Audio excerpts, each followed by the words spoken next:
Have you ever wondered what kind of weapons appear in the oldest legends of a nation? In the United States, we have stories of King Arthur's Excalibur. But did you know Japan has its own legendary blade said to be so powerful, it is still hidden away to this day? Today we'll uncover the story behind the Kusanagi-no-Tsurugi, or the Kusanagi sword, one of Japan's most sacred and mysterious artifacts. It's a weapon tied to gods, emperors, and even real-life shrines, and you've probably seen its influence in pop culture, even in games like Final Fantasy. Let's begin our journey into myth, mystery, and swordplay. The name Kusanagi literally means grass cutting. Sounds strange, right? A sword that cuts grass? But there's a legendary story behind that name, and it involves a fire trap, a desperate hero, and divine intervention. More on that later. For now, you should know this: Kusanagi is one of the 3 Imperial Regalia of Japan, known collectively as the Sanchu no Jingi, a mirror, a jewel, and a sword, each symbolizing a different virtue: wisdom, benevolence, and valor.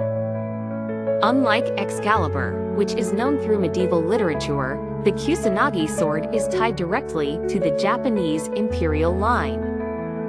It's said that without this sword, a new emperor cannot ascend the throne. In fact, these 3 sacred treasures are required for imperial succession, and here's the twist.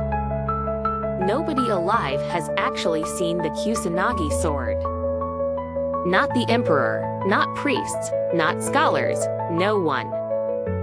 It's so sacred that even its existence is based on faith, tradition, and secrecy. Let's take a step back. To understand Kusanagi, we need to go into the ancient Japanese mythological texts, especially the Kojiki and the Nihon Shoki, compiled over 1,300 years ago. The sword story begins with Susanoo-no-Mikoto, the storm god and brother of the sun goddess Amaterasu. After causing trouble in heaven, Susanoo is banished to the mortal realm, specifically the land of Izumo, in what is now Western Japan. There, he meets an elderly couple in distress. Why? Because their daughters are being devoured one by a terrible beast, the Yamato no Oroki, an 8-headed, 8-tailed serpent of terrifying size. Sounds like something straight out of Final Fantasy, doesn't it? Susanoo agrees to slay the Oroki, under one condition: the couple must promise him their last daughter in marriage. They agree, desperate to save her life. So Susanoo prepares a clever trap using sake, yes, rice wine, to intoxicate the monster. As the Oroki falls asleep, he attacks, cutting it to pieces. And in the tail of the beast, Susanoo discovers something strange. A mysterious sword, glowing with divine power. This is the sword that would eventually become known as Kusanagi, though back then, it was called Aim no Morikumo no Tsurugi, or the Sword of the Gathering Clouds of Heaven. After Susanoo's legendary battle, the divine sword was offered to his sister, Amaterasu, the sun goddess. In turn, she passed it down to her grandson, Ninigi no Mikoto, who was sent to Earth to rule Japan. Thus began the long chain of imperial inheritance. Over generations, the sword was handed down, symbolizing the divine right of the emperor. But the name Kusanagi, grass cutter, came much later. And to learn why, we need to meet Japan's most iconic warrior prince, Yamato Takeru. Yamato Takeru was a fearsome figure from ancient chronicles. Sent eastward to subdue rebellious tribes, he was a master of disguise, deception, and apparently divine weapons. According to legend, during one mission he was tricked and ambushed in a burning field. With flames closing in from all directions, he used the sword then still called Aim no Morikumo, took it away the grass, create a firebreak, and survive. He even used the wind to turn the flames back on his enemies. After after that, the sword earned a new name, Kusanagi-no-Tsurugi, the grass-cutting sword. A name born of survival, strategy, and legendary heroism. But Yamato Takeru's story doesn't end there. In fact, it takes a tragic turn. After completing his conquests, he set out for another mission without the sword. Why? He left it in the care of his wife, Miyazu-hime, perhaps out of overconfidence or love. Without the sword, Yamato Takeru was defeated and died in battle owned, Ibuki. The sword remained with his wife, and eventually made its way to a sacred location in the land Ofawari. That place? Atsuta Shrine, in modern-day Nagoya. And that's where the Kusanagi sword is believed to rest to this very day. Atsuta Shrine isn't just a historical landmark, it's a spiritual and cultural heart of Japan. Over 70,000 treasures are enshrined there, including countless swords donated by samurai and emperors over the centuries. It is considered one of the most important Shinto shrines in the country. And although no one is allowed to see the Kusanagi sword, the shrine remains a powerful symbol of protection, legacy, and divine heritage.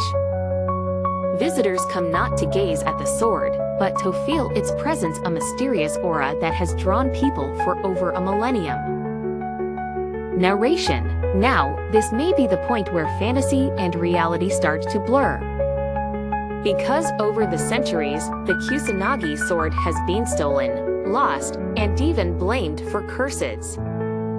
According to historical accounts, during the Battle of Dan no Yurin 1185, a clash between the Taira and Minamoto clans, the sword was taken to sea by the Taira as they fled. When their defeat was imminent, the young Emperor Tokuan, his grandmother, leapt into the ocean with the sword, choosing death over capture. Only 2 of the 3 sacred treasures were recovered. The Kusanagi sword, gone. Or was it? Here's where things get confusing and intriguing. Some say the sword lost at sea was a replica, called kashira, used for ceremonies while the real sword remained hidden.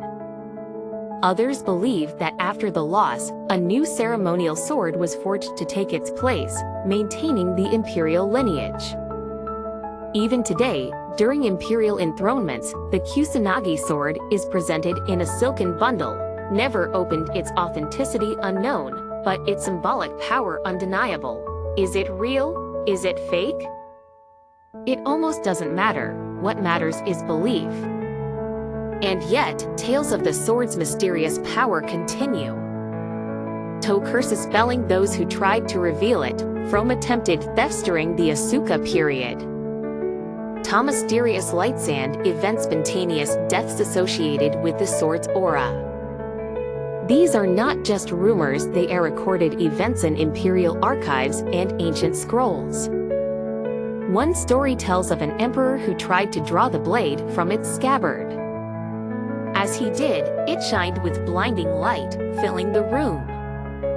Terrified, the emperor dropped the sword, and it returned itself to the sheath as if it had a will of its own. Whether you believe these stories or not, they speak to the sacred and untouchable nature of Kusanagi. Simple, it's just that cool. Narration. But how does a mythological sword like Kusanagi end up in Final Fantasy, or in video games, anime, and pop culture? The Kusanagi sword appears across multiple Final Fantasy games, often as a high-level or hidden weapon. It symbolizes elegance and mysticism, just like the legends. In some versions, it boosts a character's evasion or has elemental power. In others, it's a reward for completing the most difficult quests, a nod to the sword's unreachable and untouchable nature in real life. When you wield Kusanagi in a game, you're holding more than pixels. Narration. You might be wondering by now, you're channeling centuries of mythology. Well, we don't. If no one has seen the Kusanagi sword for over 1,000 years, how do we even know it still exists? But that hasn't stopped people from speculating, and some of those theories are wild. One of the most chilling ideas, that the Kusanagi sword is actually made from a radioactive material, possibly uranium. Yes, radioactive. Let's be clear, there is no proof sword is radioactive. Experts argue that if it were, it would have been impossible to store it in a wooden box for centuries without serious consequences. Still, it raises fascinating questions. What if ancient people discovered a strange, glowing metal one that burned those who touched it, that killed silently? To them, it would seem like divine punishment. To us, it might be radiation, and thus, legends were born. Let's return to the real world for a moment, specifically, Atsuta Shrine's Kusanagi-kan, the museum dedicated to Japanese swords. While the actual Kusanagi is off-limits, this museum showcases over 450 historically significant blades, many of which were donated by warlords and emperors. You can walk through centuries of craftsmanship, from Hyantotapes. To hold a sword in your hand in a video game is one thing. To see one in real life forged with centuries-old techniques, layered steel, folded 1,000 times is something else entirely. They are works of art, imbued with spirit, tradition, and silence. These are not just weapons. It is the soul of a warrior, a nation, a god. In Japan, the sword is more than a blade. That's why the Kusanagi sword is never shown, never touched, never even confirmed. Because its power lies not in its metal, but in its myth. And maybe that belief is more powerful than proof. It exists because people believe it does. Even today, the Emperor of Japan receives a sword believed to be Kusanagi during the enthronement ceremony. Without it, the Emperor is not truly Emperor, but its presence is necessary. It is wrapped, hidden, never opened. That's the power of a symbol. Without it, the empire is not truly Japan. So where does that leave us? Not steel, not uranium, not fire, but faith. We may never know the exact truth behind the Kusanagi sword. Its size, shape, material, even its location may always be a mystery, and perhaps that's the point. Because the most sacred things in life aren't meant to be proven. They're meant to be protected. To inspire. To unite. And maybe, just maybe, to be feared a little. So the next time you swing a sword in Final Fantasy, or see a blade in an anime glowing with ancient power, remember, it may be fantasy, but somewhere in Japan, behind layers of tradition and silence, the Kusanagi-no-Tsurugi still rests. Untouched, unseen, unbelievable.